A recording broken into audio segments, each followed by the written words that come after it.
افسوس دا دی چې ښار کې د دې څوک هم تپوس کولو والا والي وارث د دې څوک والي وارث ما په دې تېرو 10 کالو کې صحیح نه مسلسل زما د میډیا کارکنانو موږ په دې باندې اواز اوچت کړو او د تباهۍ دا داستان د اولې خښتې ماتېدو نه تر دې حالت راتلو پورې او بیا د دې بحالۍ شروع کېدو پورې مونږ اواز اوچت کړی دی او باقاعده مو دې قوم ته یو لمحه پکې مرخولې ده او دې دوران کې ما د دې نوښار په انتظامیه کې د دې نوښار په سیاسي جمهور کې سیاسي پارټو کې سیاستدانانو کې عوامي نمایندګانو کې امپیګانو کې ناظمانو کې ما څوک د دې ملک او د دې قومي وسایلو د دې ما څوک والي وارث او نه کړ یو شهر ناپورسان دی دا د نوښار جي ټي روډ زاخیلو جي ټي روډ باندې د تاڼې مخې ته دا چې دا وګورئ دا زاخیلو پر حشر دی دا ګیټونه دي دا دومره لوی ګیټ دا د 10 منټو د 15 منټو کار نه دی دا خو د پوره ورځې کار دی چې دا کټ شوی دی د دې دا جنګلي اوړل دا خو د پوډري کار نه دی دا وګورئ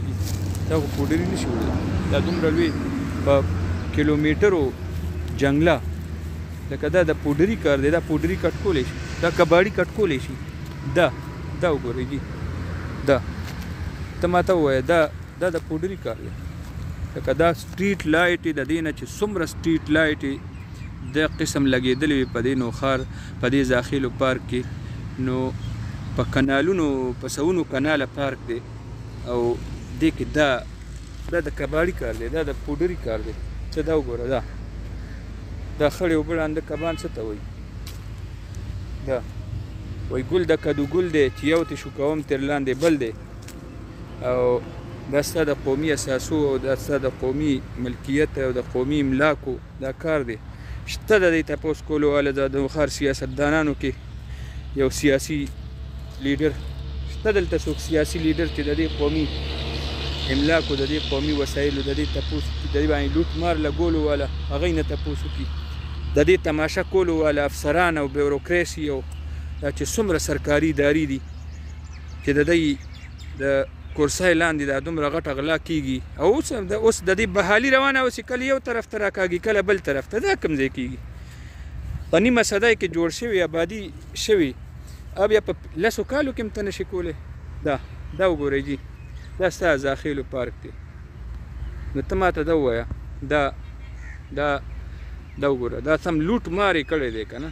نو شته نوښار کې څوک داسې سیاسي پارټي سیاسي لیډر افسران څوک ادارې په دې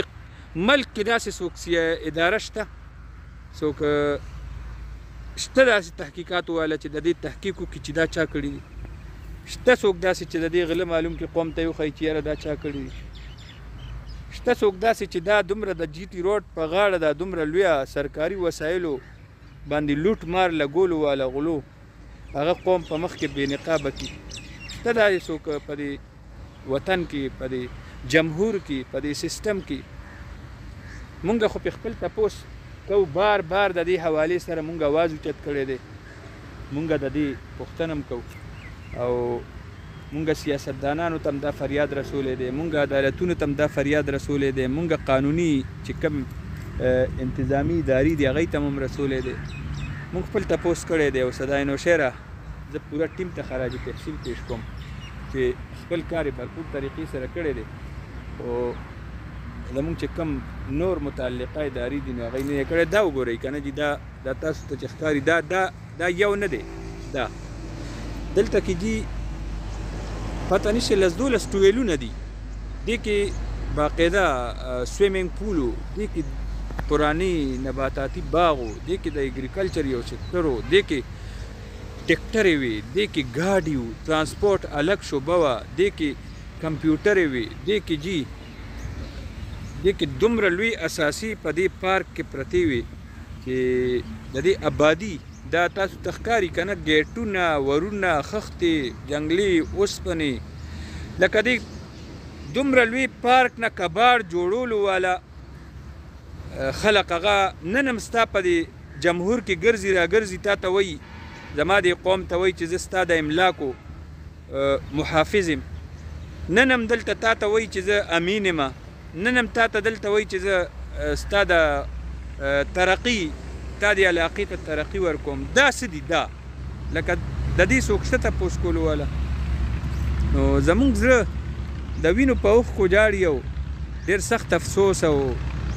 راله راشي او پریشانه شو چې دا خو دی کار و که نه. نو زما سیول سوسایټي او زما هغه نوجوان کوم ځای دی، تپوس کولو والا هغه پارټیانې سیاسي جمهور کوم ځای دی، چا به احتجاج شروع کړي، احتجاج به کولو، تپوس کولو والا به